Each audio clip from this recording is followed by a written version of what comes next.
Hello.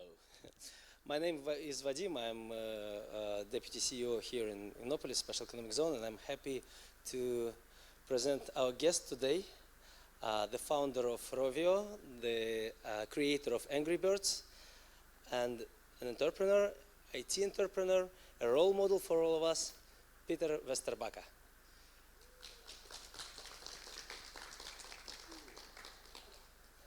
Today, Peter is going to talk about his experience and answer your questions. So, Peter, if you want, you can have a seat or... No, I'm not gonna sit. I mean, Okay. come on. Yeah, I've been sitting way too much, so I'll just like do this standing up. So that's like much more fun. And I always say that, I mean, if you're sitting down, you're not moving fast enough. So yeah. But hey, so it's great to be here. So last time I was in Kazan, there was nothing here. So basically, it's changed a little bit. I was here last time, 2013. So it's been a long time. But yeah, it's great to be back. Great to see all of you. You weren't here last time either, so new faces. But yeah, so maybe a little bit about myself. Before we kind of like get into Angry Birds, I actually started my kind of like working life. Always like to say that I started at kind of like the original tech startup. So I started working for the company that Bill and Dave started in their garage in 1939 in Palo Alto in California. And then I always had to say that, okay, 1939, before my time, so I wasn't there. But again, what is interesting about that story is that, first of all, I had the opportunity to meet with both Bill and Dave when they were still around. So Bill Hewlett and Dave Packard, and the company they started, HP, Hewlett Packard. And they were both fantastic entrepreneurs. So not only did they start, you know, HP in that famous garage. So I mean, if you ever go to Palo Alto, it's still there. So that's kind of like the birthplace of Silicon Valley. So Bill and Dave started HP, but they also started Silicon Valley, which of course we all have heard about and know about. And I think it's a great kind of like source of inspiration for us in the tech industry. But we'll get back to that. But anyway, so I started my career working for HP, and then when I was there, I started so I was first in Silicon Valley, then in Finland. I was doing all kinds of like partner management, business development, sales, marketing, all of that. And then in 1999, so a long time ago as well, started something called HP Bazaar. And then you might ask that, like, okay, so HP Bazaar, like, what is that? And that's actually what everybody always asked. And at that time, the reason why we started this new unit was that many times the most dangerous thing for companies and like for everybody, nations, people, companies, the most dangerous thing or time is when you are successful. So in the late 90s and in 90s, HP was very, very successful. They were selling, for example, these client server systems and everything to, big companies. And even though they were right there, like smack in the middle of Silicon Valley, they managed to kind of like miss this little thing called the internet that you might have heard about. So, at that time, all of these .com companies started to popping up, and that was kind of like this big like startup boom in the late 90s, early 2000s. And there was actually a competitor of HP that they were running around saying that, hey, we are the dot in .com. So that was actually Sun Microsystems, no longer with us because they got then later acquired by Oracle. But anyway, so they got all of this server business because people were thinking that, oh, we want to get into this internet business. So there is this like company saying that they are the dot in .com, very good marketing campaign. So then, oh, we need to get on the internet and we need to have, like our website and, early days. So then you called Sun Microsystems and bought a few servers and then, got into that business. And HP completely like missed that because they were very successful selling servers to other people. So then in the late 90s, 1999, there was this strategy session. in Palo Alto, and I got invited because my boss at the time was on a summer vacation, and he said that, okay, Peter, why don't you go and check out like what's going on and what these guys are up to. And then I went there, and they were talking about how to then compete with all of these, like the Suns and Digitals and Compaqs and IBMs in this kind of like internet business. And the idea was that everything will become a service. So HP started talking about e-services. And of course now this is something that you all take for granted, that if you want to use email, it's not like you go and buy some servers and install them in your house or at your company and then you have email, but it's all in the cloud. All the services are there.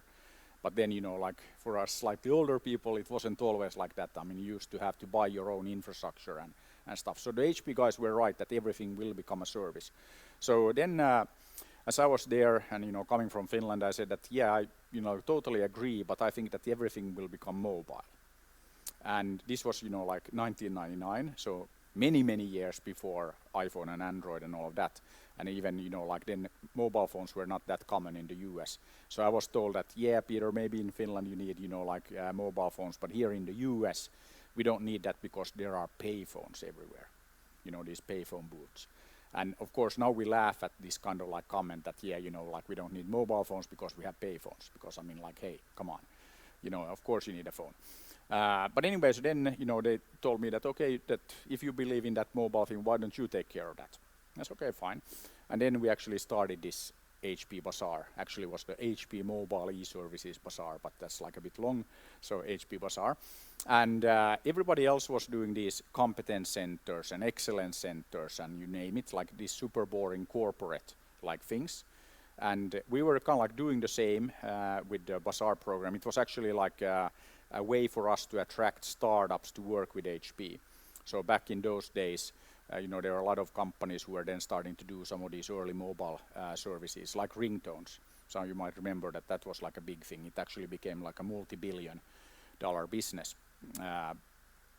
But anyway, so everybody else, all of our competitors were doing these, competence, excellence, whatever centers. So we did the HP Bazaar. And then, again, when we then present that, hey, like I'm Peter, I'm from the HP Bazaar, it's like, so like, what is that? What do you do? Is it like a marketing program, partner program, developer program? What is it? And then I always said, it's all of that and more. But it's also like example of how I love to do branding. So I think that when you do branding, you should always create brands that create a reaction, or even a question, like Angry Birds. First time you hear Angry Birds, you'll ask why. Why are the birds angry? And once you ask that question, the brand is stuck in your head forever. So that's how great branding works. That you should always strive to create brands that create a reaction. Like, when I talk about the HP Bazaar, many of you are like, what is that? And then when you start thinking, done, you'll remember it forever. So that's very important. But anyway, so then we were doing this HP Bazaar program, and then in 2003, our friends at Nokia, so another great Finnish company, they had come out with their first smartphones, famous 7650, 3650, anyway, so Nokia had a thing for these like numbers in their brand. But anyway, so they had come out with the first smartphones, and they had these amazing color screens. I think that they had 176 pixels times 206 pixels or something like that. So like tiny screens, if you think about like what we carry around now with like 4K resolution screens and like all of that. So those were like humble beginnings of like mobile phones. Even like back then it was like big deal to have color screens and stuff. But anyway, so Nokia came out with the first smartphones, and then we wanted to create games for those. And actually on the HP side, we wanted to sell servers to power those games. So we decided to organize a game-making competition to make the best possible mobile multiplayer game. So multiplayer because you need servers, and we could sell those to kind of like mobile operators and whatnot. And then in this competition, we had 3 young guys from Aalto University, Niklas, Kim and Jarno. They took part in this competition that I organized, and I was on the jury, and they won the competition. And they created a game called King of the Cabbage World, that you have never heard of, because it was actually later then published by our friends at Sumea or Digital Chocolate, and okay, that was Ilkka Paananen and his team, and now some of you might have heard of that crew because they started Supercell, creators of like Clash of Clans and Clash Royale, and like the first Decacorn, so company, the first company worth 10 billion coming out of Finland.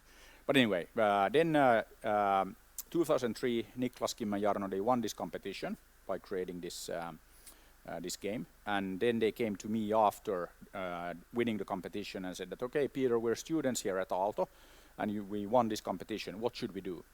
And I said that, okay, of course, you should do what you love to do. And I mean, that's my advice, to all of you as well. So, like, why don't you start a company to do what you love? And they, love making games, love playing games too. So why don't you start a company to do that? So they started Rovio in 2003. And then over the following 6 years, they made 51 games. And then 11th of December 2009, the 52nd game came out, and that was Angry Birds, that you might have heard of. And then they asked me to help with North America and, like the US, because, again, used to work there and know my way around like Silicon Valley and know a few people. So then I said, okay, sure, can do that. And then, we started working with Apple and Google. And actually, my former company, HP, they had bought Palm. So Palm was also like in this mobile phone business. So then we very quickly kind of like got all of that going. And then one of my trips to the US,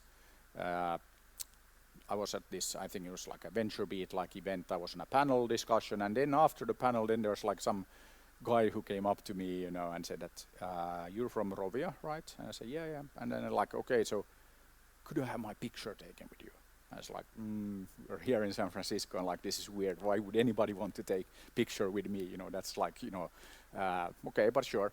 And then I realized that we had like lots of fans, of all ages. And then back in Finland at Rovio headquarters, and I told everybody there that, hey, we need to make this, and we can make this much bigger. So let's go for 100 million downloads. And okay, now of course 100 million, yeah, no big deal. But back then nobody had gotten to 100 million downloads of like any game. Actually, at that time Tetris had been around for 20 years, and not even Tetris had gotten to 100 million. So 100 million was like a crazy number. And at this time, I think we had like 1 million downloads of Angry Birds, and we had flyers at the office, like Angry Birds, over 500,000 downloads, which now like, great, like that's, like nothing. But anyway, so then everybody told me that, Peter, you're crazy, like 100 million, nobody has done that. So, nobody believed that we could go there, and nobody in the company and nobody outside, because, again, 100 million, that's like just, come on, crazy number. And then what happened was that, and yeah, actually one thing maybe also like early days of Angry Birds. The first kind of like indications that we were onto something. So during development, the developers were playing the game a lot. So actually it took longer to develop the game than the other games before. But maybe the biggest like indicator that this game might be successful was that Niklas went home for Christmas. And then, how it is, like, it's also like with young kids that, hey, look at what I did, I did this drawing, or, like then Niklas showing the game to his mom that, hey, like, check this out. And of course, he had done that with all the other games as well. So he gave, the phone to his mom, and then he didn't get his phone back all Christmas because his mom was playing the game. And okay, if we go back then, it wasn't normal for moms and, like for everybody to play games. Because, I mean, if you remember, we used to have some, before Angry Birds and all that, only gamers played games. So that was like a special, like type of person that, hey, you play games, so you're a gamer. It's a little bit like, we would call movie, if you watch movies, that you are a movie watcher or, TV watcher. So it was kind of like, not mainstream, or not as mainstream as it is today. Nowadays, of course, everybody plays games. But back then it wasn't normal for like a mom to, hey, what? She's playing, like Angry Birds. And I think that even now, many or most days there's somebody coming up to me and say that, hey, Peter, like my wife never plays games, but she plays Angry Birds, or like I never play games, but I play Angry Birds. So that was kind of like a big change. But anyway, so then we actually became #1 with Angry Birds in Finland just by telling friends and family that, hey, why don't you download Angry Birds? Like home of Nokia, not too many iPhones, so we just told friends and family, and then #1. So I guess you would call that word of mouth marketing or something like that. Anyway, then in the first 12 months of Angry Birds, we got 50 million downloads. So that's like a lot. And then Christmas 2010 happened, and we added 25 million downloads just over Christmas, because like get a new phone, then you go to the App Store. Okay, what is #1? Oh, this Redbird. Let's check it out. 25 million. And then in March 2011, we hit the 100 million, which was supposed to be impossible. And then after that, I say that after that it was easy. And what actually made it easy was that when Angry Birds came out, 12 people in the company, and we grew that to 850, like pretty quickly.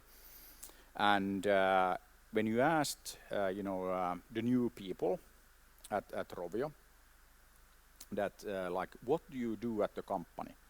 And then the people were not there when the success happened. So then they just answered that, yeah, like we make games, and then 100 million downloads happen. New game, 100 million, new game, 100 million. So it became normal. And of course, it's not normal, but it's one of these things that you learn how to do it. So I always say that, like when people ask me that, can you explain the success, of Angry Birds, like how did you make it happen? And then I said that, okay, like it's actually very easy. So first of all, Finnish people, best marketeers on the planet. So, that's part of it. But then everybody in the company knows how to walk on water. And it's like, isn't that impossible? Just like the 100 million downloads. Okay, first, the 100 million for walking water sounds impossible, but then you learn how to do it. And of course here, and like also in Finland, and everybody knows that if you come to Finland in the winter, it's very easy to walk on water because the water is frozen. So you have to pick the right time, and you need to know what you're doing. And I think that this is true for many things in life, that first you think it's impossible, like walking on water, but then you figure it out. You learn how to do it. So it's the same thing that happened at Rovio, that we learned how to get to the 100 million downloads. So we did, for example, when we launched Angry Birds Space, we did that in space on the International Space Station together with NASA. And we even had some Russian cosmonauts take Angry Birds toys to space. So we did all kinds of stunts like that. And then we had Don Pettit, the astronaut that was on the International Space Station at the time. He built this real-world Angry Birds game on the space station. And I mean, you can still see the video on YouTube. It's like really cool video, and he's talking about trajectories and microgravity and like all that. So it's even like an educational video. But then what was and then I mean, we took over the Space Needle in Seattle. We put like a big red bird on the Space Needle, so then all the Microsoft and Amazon and all these company employees could see that.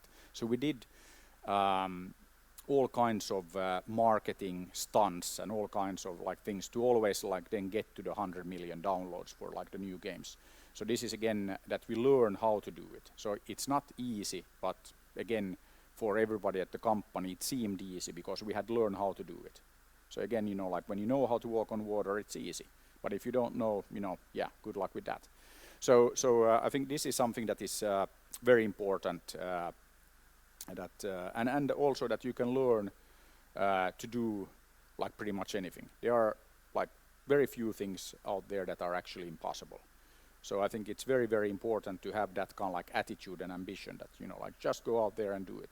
And if you look at then the starting point for Rovio and Angry Birds, that Niklas, Kim and Jarno, 3 young guys in Helsinki, they take part in this competition, they start a company, and then okay, takes a few years and then like boom. So that's what I always say, that I mean, if 3 young guys in Helsinki can do that, there's no reason why, 3 young guys or 3 young girls here in Kazan, why couldn't you do that? Of course you can. but it's again like you have to go out there and kind of like make it so. So that's important, and I think that's also like very inspirational if you look at the fact that like Rovio and Angry Birds got started as a student project.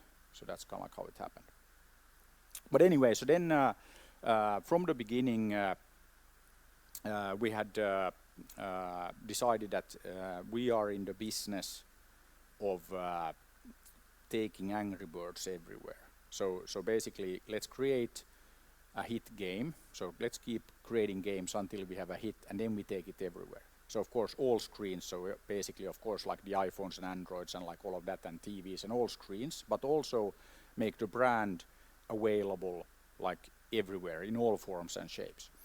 And I mean, we then expand into consumer products, so we started making Angry Birds toys and T-shirts and soft drinks and you name it. So we had like hundreds and hundreds of products. So you saw the brand everywhere. So it's a little bit like drink the soft drink, play the game, buy the T-shirt, like all of that. So we wanted to make the brand part of everyday life, so that you couldn't avoid the brand. And always when you see the brand, it triggers you to play the game or like go buy something. So very, very important. And then we are told that hey, you guys, you're like a games company. You should focus on making games. And then I always answer that question that hey, we're very, very focused, but we are focused on making Angry Birds branded experiences in all forms and shapes for our fans. So we were very, very focused, but not focused on just games, but like on the brand of Angry Birds. And I think this is also very important for like any company, that you need to know what you're doing.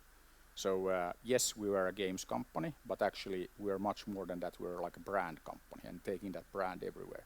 So it's still focused, but it's different kind of focus. And yeah, but then we made Angry Birds the fastest growing consumer brand ever. So then we did like some studies and found out that 93% of everybody in China knew the brand, 91% of everybody in India knew the brand, 9 out of 10 people on the planet knew the brand. So again, not too bad for something that started out by a student project by Niklas, Kim and Jarno in Helsinki.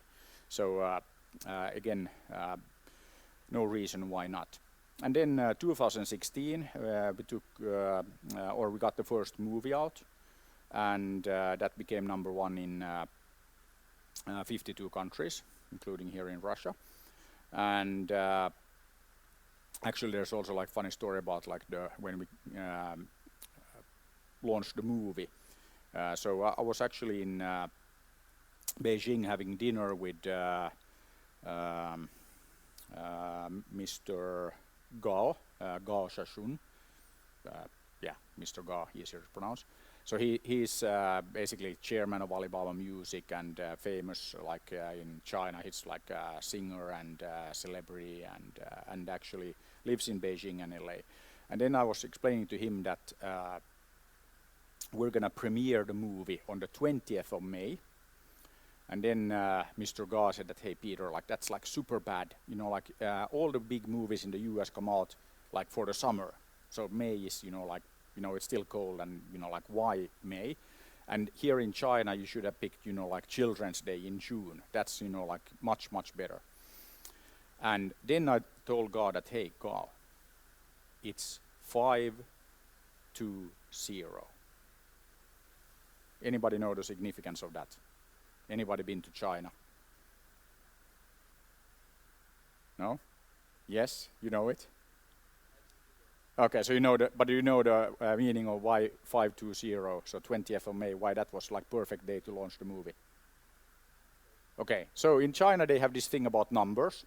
So 520, it sounds like 我爱你, I love you.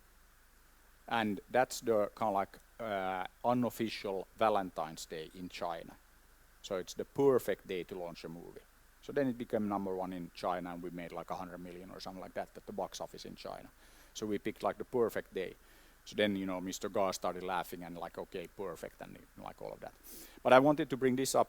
So always, no matter what business you're doing, you need to understand kind of like the local market. So in this case, China, and like when to premiere the movie and build like the story around that. So the same thing. What we did here in Russia, we took over the Red Square. It took us like many years to convince people to let us do that. But then we made this like big Angry Birds party the same day.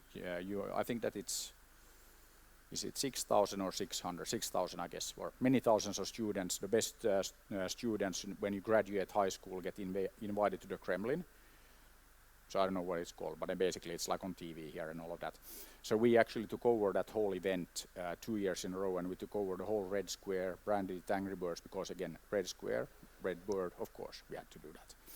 And there's also a cool video about that on YouTube. So, and actually for us to basically make that happen, it took like a lot of work, because a lot of people thought that, you can't really take over the Red Square because it's like a serious place and like all of that. But we then, the guy who distributed our soft drinks here in Russia used to be the head of the kind of like the lifeguard of Putin. So the 100 best officers get selected to that guard. So then after that it was pretty easy. So you need to know the right people. So that's kind of like how we made that happen. So he distributed our soft drinks, and then he helped us take over that like Red Square, and then also brand the whole like graduation ceremony and all that at the Kremlin, Angry Birds, which was like pretty cool. And we actually made Russia one of our biggest markets for like the Angry Birds products. So everybody else was afraid of coming here because like it's difficult and dangerous and like whatnot.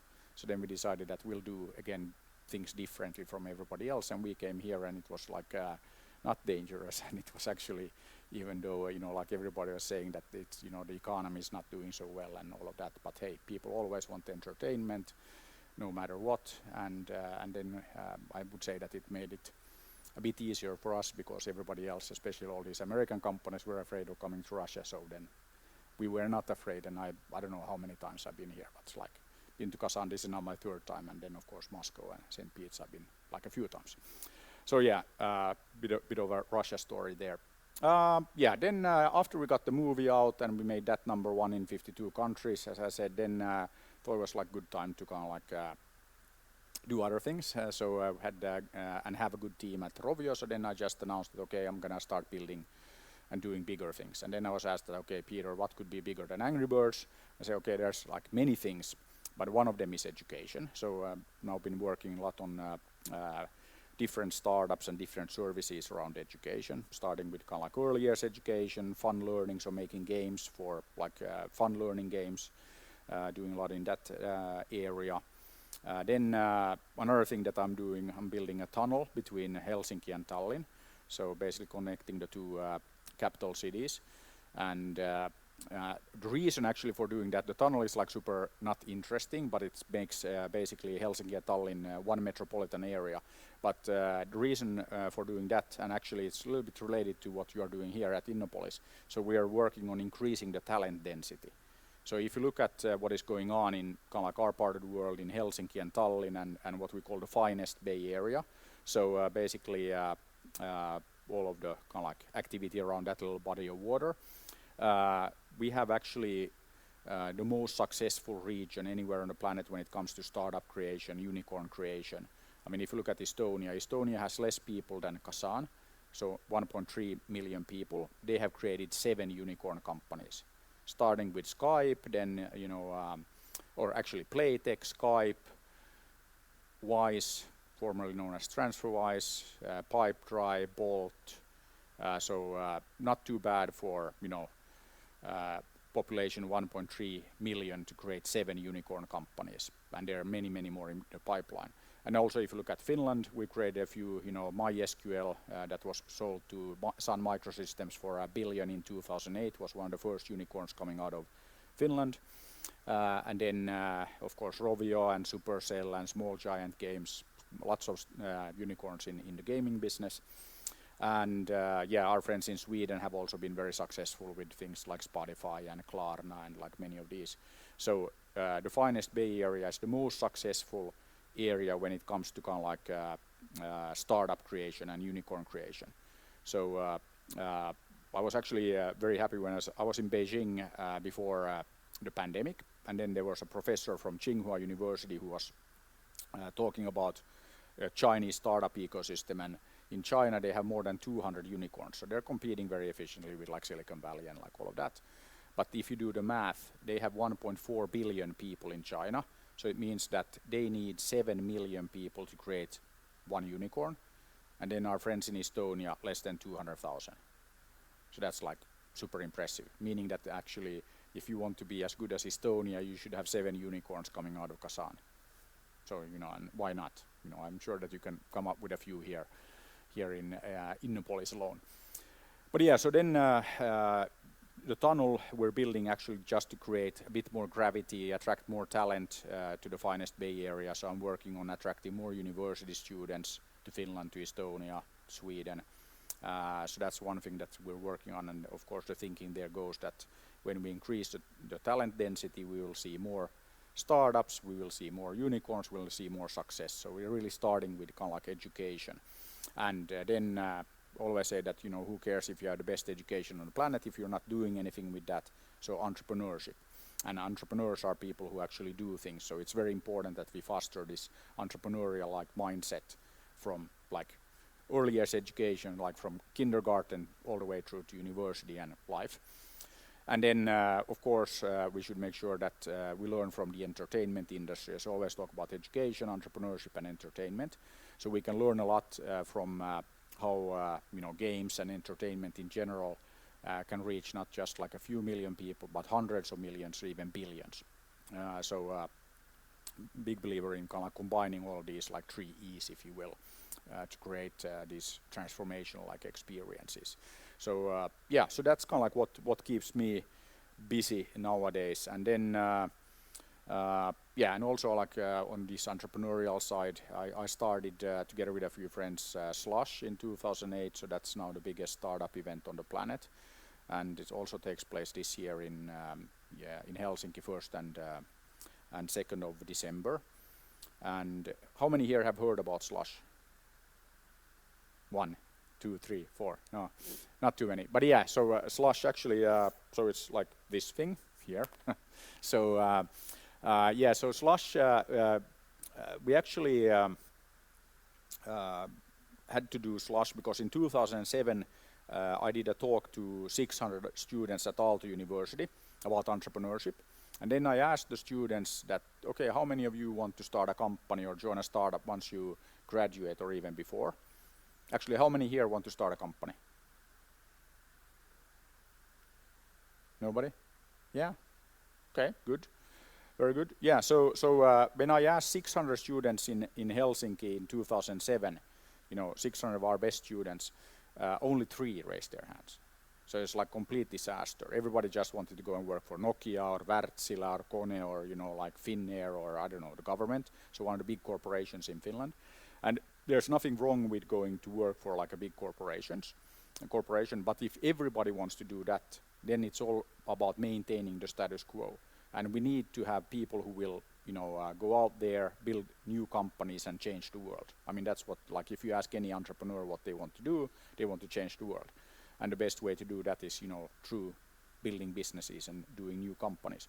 So we had to do something about that. So we started Slush in 2008 to change the mindset, and invited like a bunch of entrepreneurs from Finland, like, you know, Ilkka Paananen that I mentioned, founder of Supercell, sharing his story. Then we had Risto Siilasmaa, who started a company called F-Secure. We had Monty Videnius, who founded MySQL.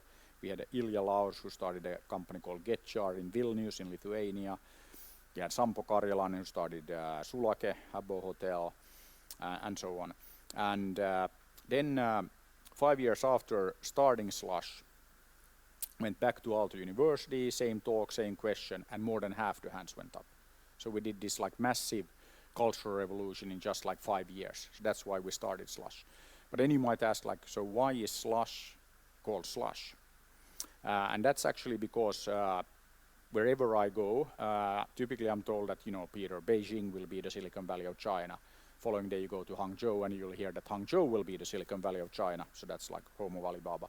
And then go to Tokyo, and you'll hear that Tokyo will be the Silicon Valley of Asia, and nobody has told me yet that Kazan or Innopolis will be the Silicon Valley of Tatarstan, but I wouldn't be surprised if somebody told me that. So everybody wants to be Silicon Valley of this, Silicon Valley of that. And as I said, I started my career working in Silicon Valley, fantastic place, but it's already there. And if you want to lead, you can't follow. You can't copy your way to leadership. So everybody else busy building these wannabe Silicon Valley things. So what we decided to do, that we organized Slush in November, or this year in actually December, 1st and 2nd December. But when you come to our part of the world, you come to Helsinki in November, guess what? Yes, it's cold, it's dark, and there is slush on the ground. So it's very, very clear that it's not the Silicon Valley. It's actually much, much better because it's different. So what we are building with this finest Bay Area and all of that is something that is much, much better than the Silicon Valley, and it's better because it's different. Then you might ask, okay, how is it different? Okay, if you start with Slush, the whole event, 20,000 people from 160 countries, half of Silicon Valley, half of China. We had hosted delegations here from Tatarstan as well. So everybody's there. The whole event is built by 2,600 young people from 60 countries who are there, not because somebody told them to be there, but they're there because they want to be there, they love to be there. And the idea is that, you build the biggest and best startup event for a year, 2 years, 3 years. So you learn how to do it, learning by doing. And then after that you go out there and build the biggest and best startups. And we have many, many examples of that actually working. So that's kind of like why we started Slush and why it's different and why we have a much higher number of startups and unicorns in our part of the world than anywhere else, much higher than Silicon Valley or China or anywhere. So that's kind of like the story of Slush, like in a nutshell, and why okay, what you made games and you did that, and why are you now building a tunnel? So the tunnel is not important, but what is important that it creates gravity and it creates a metropolitan area with 2 million people, Helsinki and Tallinn together, and then everything around that body of water. So we're expecting kind of like great new companies, great new success stories to emerge because we have enough talent density. So that's kind of like what we're working on. But anyway, I think I'll just stop talking now because I could kind of keep going for hours, but it's much more interesting if you open up for questions and comments. So thank you. Yeah. All right, questions. Yeah. So the tunnel is real? Yeah. Underwater, under Baltic Sea? Yes, absolutely. Okay. It will take a few years to build, but yeah, it's coming. So guys, your questions? Yeah. Thank you, Peter. Could you tell me, please, how many levels of Angry Bird game have you passed yourself? Ooh, difficult question. Probably.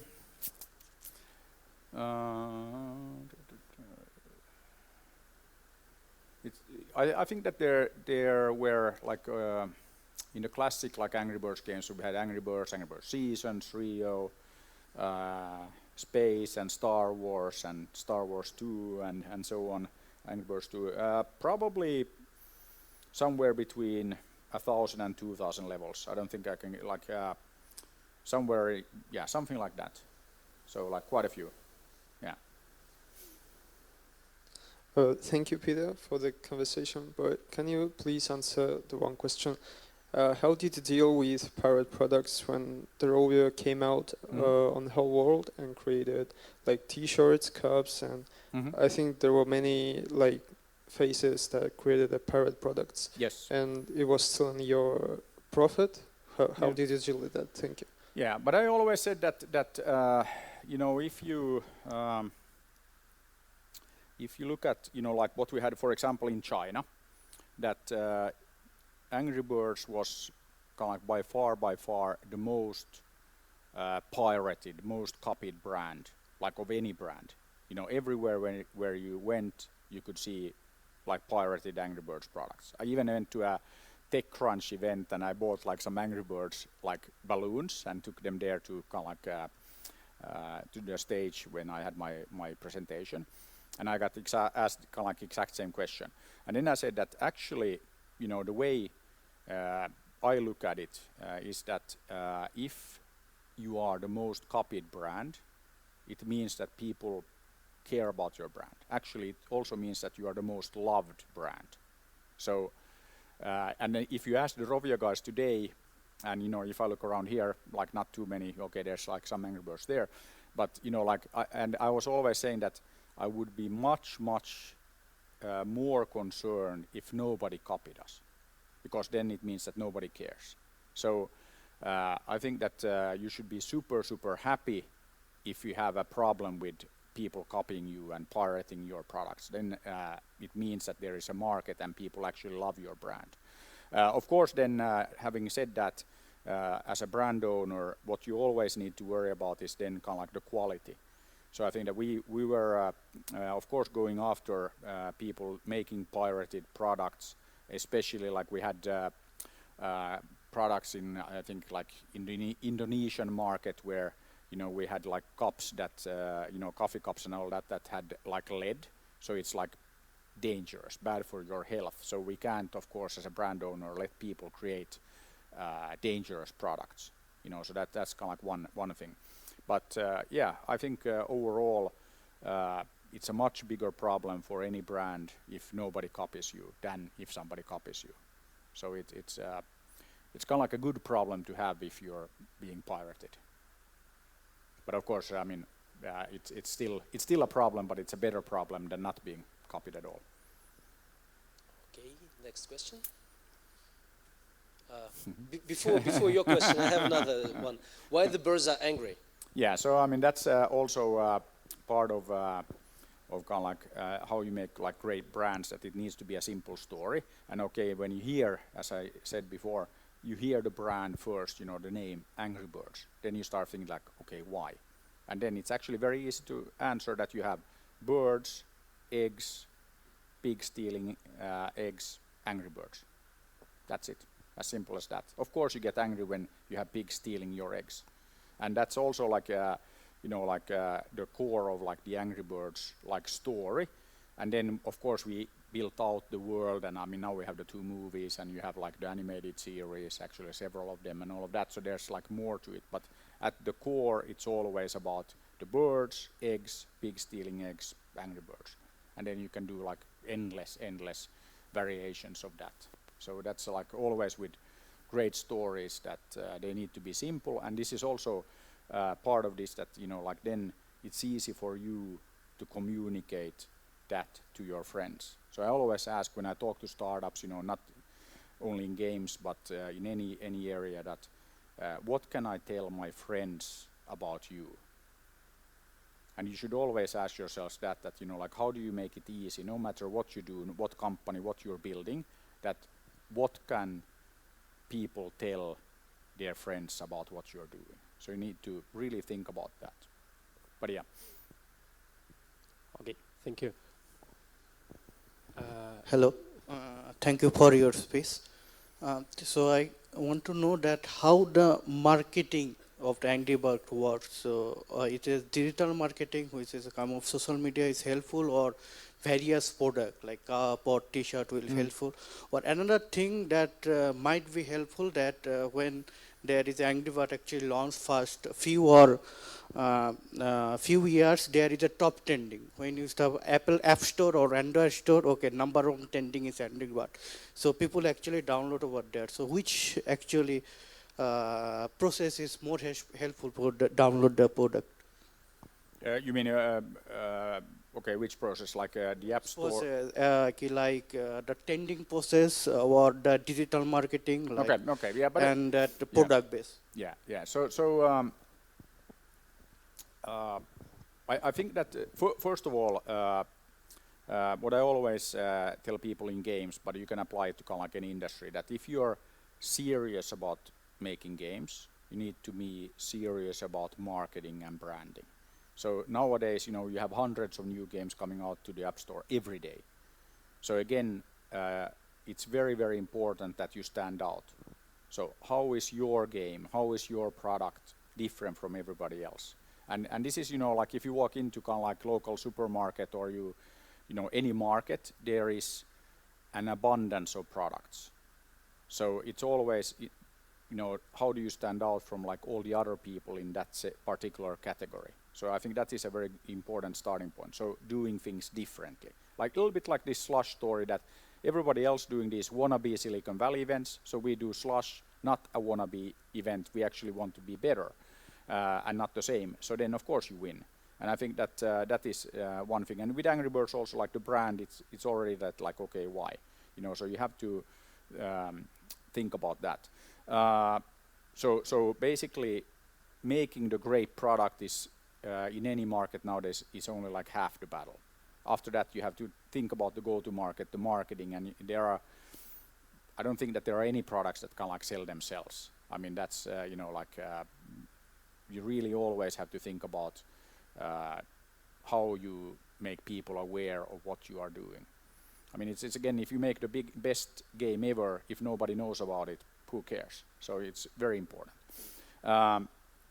Then how you make people aware of what you are doing, answer there is like, it depends. So there is not, like standard like procedure that this is how you do it, and then you're successful. So I think that also in everything we did, with Angry Birds and like with all that we did a lot of things. So I can't say that, okay, we did this one thing and we were successful, but we did a lot of things and then we did more things, and it's always like learning to do things better. So that was kind of my point about walking on water, that we kind of like learned how to do these things. And yes, of course, a lot of digital marketing. I mean, like just one thing that we built that was like super successful was this, like every time, like when you play Angry Birds, if you miss a shot and you're not happy with, like how you basically slingshotted your bird, what do? You press pause and we present an ad. And that's kind of like we built that, this was early days of like mobile advertising and all that, but because we built that, we presented billions and billions of impressions promoting our own products and other people's products, like at the most important like time when you pause the game to take the next shot. So again, simple but like super effective. But again, if you don't have that kind of gameplay, that people pause the game a lot, then you can't do that kind of like exact same thing. So you need to, when you build the product, you build the game in this case, or any digital product, you need to build it with the kind of like the marketing and the go-to-market in mind. So they should go hand in hand. And it's not that, okay, now we built the best game ever, let's market it. I think that you have to basically work together. So the people who are working on marketing and branding, they need to work with the people building the game, building the product, like from the get-go. So it's very difficult, if you have this kind of like that, okay, now I built this, here's a new phone, you guys market it. It's a bit too late, and it's like probably not going to work like very efficiently. So integrate, and then I always said like at Rovio that none of the things we do are marketing, or then you could say that all the things we do, it's marketing. So we didn't like separate, between these, and we actually had a lot of marketing activities that actually generated money for us. And I think the best kind of marketing is the kind of marketing where people pay for the experience. And Okay. you can then, difficult to separate. Thank you. One last question.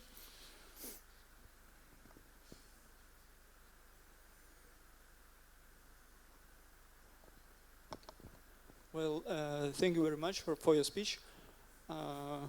You said that your company had made around 50 games before 51. Yeah. 51, okay.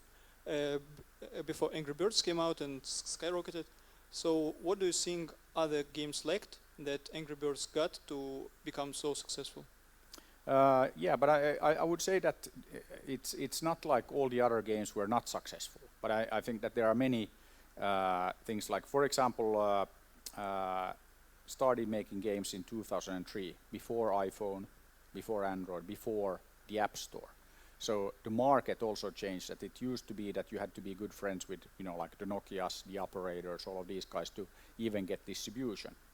So then the App Store happened, and then all of a sudden it mattered that you made great games. But I mean, we made this Bounce series of games, and they have been pre-installed on, I think, 260 million Nokia devices. But then that was done like as a subcontracting job for Nokia, so the company made like some tens of K euros, even though the game was installed on like many devices.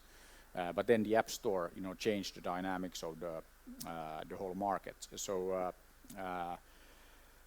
and then I think that you could say that, okay, 2003, totally wrong time to start making mobile games. Like too early. I mean, it's this like golden rule of venture capital that it's too early, too late. So timing is very difficult. But if you look at then many other companies that are very successful now and became very successful, they started in 2003. Actually, like Ilkka that I mentioned and Supercell, they started making games in like 2000 something. And then King, who make Candy Crush, they started 2003. So again, learning by doing. Make one game, next game you learn like how to make better games.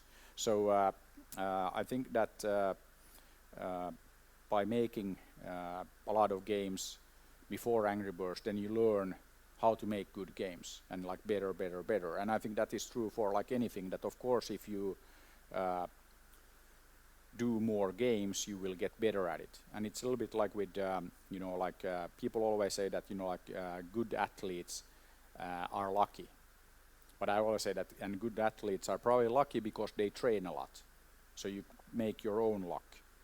It's very rare that, okay, I make a game and it's a hit immediately. I think that if you start analyzing the successful like games companies, typically they have been working on games not for like one game or two games, but they made a lot of games many years and then they are successful. So and if you then ask, what made Angry Birds successful, I think that it's with any hit game that you have to get everything right. So with Angry Birds, great characters, great gameplay, great marketing, great like everything. And that's kind of like what is needed if you want to have a hit game, that it's not enough to get one thing right, you need to get everything right. And then on top of that, you need a bit of luck. So that is, like you can't eliminate the role of luck. So I think that that's, life, basically. Thank you. Thank you so much. Oh, yes. Okay, one very last question. One more. Okay. And that's it. Okay, thank you, Peter. Mm-hmm. You were speaking a lot about like startups, and I'm really curious about what is your top 5 skills that entrepreneurs should have to start successful startup? So first of all, I think that you need a lot of skills. So I think that is, and that's also why typically you need a team, because not everybody is good at like everything. And that's kind of like, and that, again, if you look at like investing in startups, so I do like a little bit as well, it's always about the team, and then that the team does something that is, different and basically stands out. But yeah, then I think that you need to have like attitude and ambition, and that's and for me like attitude is really that you're not afraid of going out there and doing things. So I think for me, entrepreneurs are people who do things. So this is also like another thing that I always say, that it's like don't think, do think. And what I mean by that is that it's much more effective and efficient if you go out there and do, and you try and you learn, and learning by doing, than like you try to analyze everything perfectly, and like, okay, this could go wrong and this could go wrong and blah blah blah, and then like you just lose a lot of time, and you never know how it will play out before you can like actually do. So I think that I'm a big believer in kind of like learning by doing. And then I think why I always talk about ambition is that I think it's very important for any entrepreneur, and actually like anything in life, that you are not afraid of being ambitious. I mean, like this, 100 million downloads. Nobody has done it before. It's impossible. But yeah, like you have to dream big, and you can't be afraid of like being ambitious. And I think that for many companies and many people that we're very good at limiting our own ambition. I think that, but I can't do that, and like blah blah blah. And then if you look at, hey, Niklas, Kim, and Jarno, 3 young guys in Helsinki, Angry Birds. Why not? And if you look at like most success stories, that's how it starts. So if they can do it, you can do it. I mean, no reason at all. So I think that maybe I would add to this, like another thing that is important, that you have to be a bit crazy.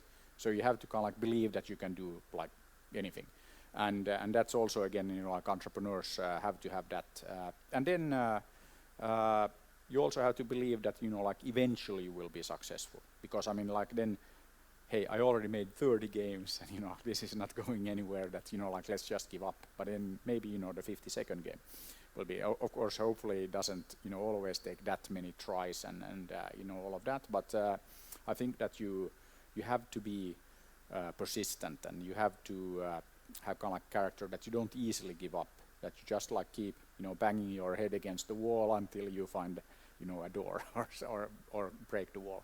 So I think that is this kind of like stubbornness and not like easily giving up, because I mean it's you will not always be successful, and it's again just taking then the failures as learning experiences, and okay, I learned something, and then let's move on and let's make like the next attempt and the next thing. So yeah, but maybe attitude and ambition, I would say that's kind of like a good both can like include a lot, but that's like a good start.